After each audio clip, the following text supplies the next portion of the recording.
again, everybody.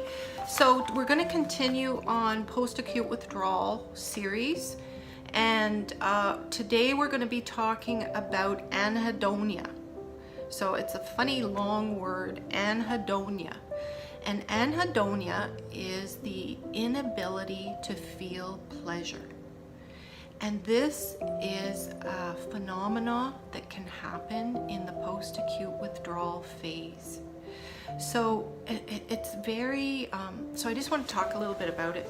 So not being able to feel pleasure, now that can be emotionally, whereas we have like this chronically low mood, depression, nothing brings us pleasure. So, you know, when you go out with the family, or when you're with your partner, or going to the beach, or doing some event or sport that used to give you pleasure is not giving you any pleasure. It's like you're going through the motions. You're just going through the motions. And a lot of times people in post-acute withdrawal syndrome that have anhedonia will put on that happy face, and they will pretend everything's okay and, oh, I'm fine, and they're not. Inside they're very, very sad. It's not even a sadness, it's like a flatness, right? It's like it's not up, it's not down, it's just like flat. And that characterizes anhedonia pretty well. So with anhedonia, it can be the emotions where you're just not finding any pleasure in anything.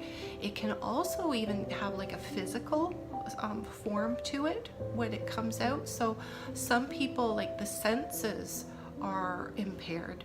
So you might not be able to taste food anymore, like nothing has a good flavor.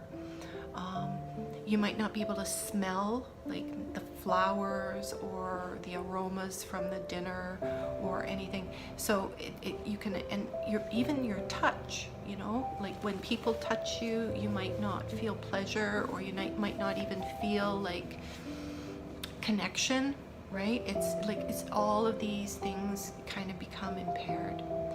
And so, the thing about anhedonia is that it can be a normal part of the post-acute stage in recovery, whereas you go through it and it eventually gets less and less and it gets better. So I would probably advise, if this is going on like a long time, right?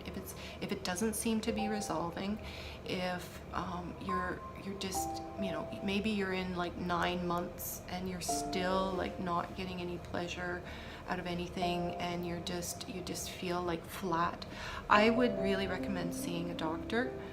And I don't know, you might go on medication, there might be other things that can help with this, but if it does go on for a long time, just getting a medical opinion and really tackling it on. And the one thing is that when we're in this anhedonia state, it can feel like it's going to go on forever, and that can cause like the negative self-talk, and those negative feelings kind of take over. And that, you really have to be careful about that, because once we start having that negative self-talk, it can just bring us down a rabbit hole, and we can self-perpetuate the situation.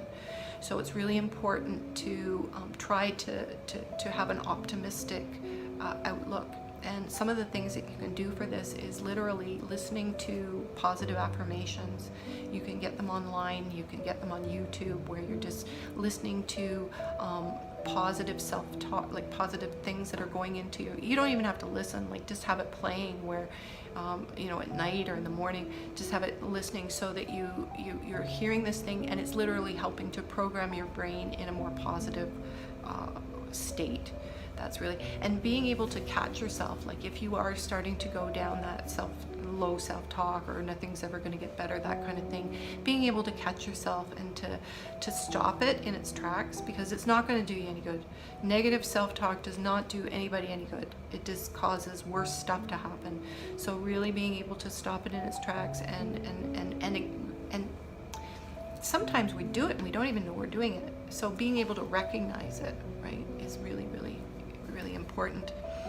And being able to, so anhedonia can also be, it's not only having decreased emotional responses, we can really start isolating ourselves, and there can be like a self-hatred going on.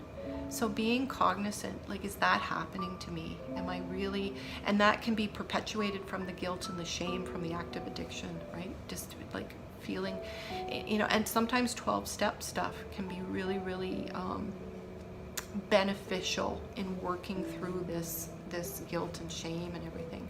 Seeing a counselor, going to a group, attending your SMART groups or your AA or your NA groups, just getting that support, really, really important when we're doing stuff like this.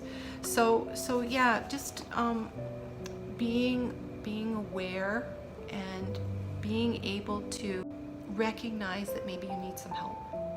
You know, if you catch this, you know, giving yourself enough time, of course, to you know, if it's the norm, that is part of the normal recovery, giving yourself enough time. But if it's going on too long, being able to recognize it and reaching out for help, those are really, really important. Thank you, and we're going to come back in the next video to talk about strategies for managing post-acute withdrawal syndrome.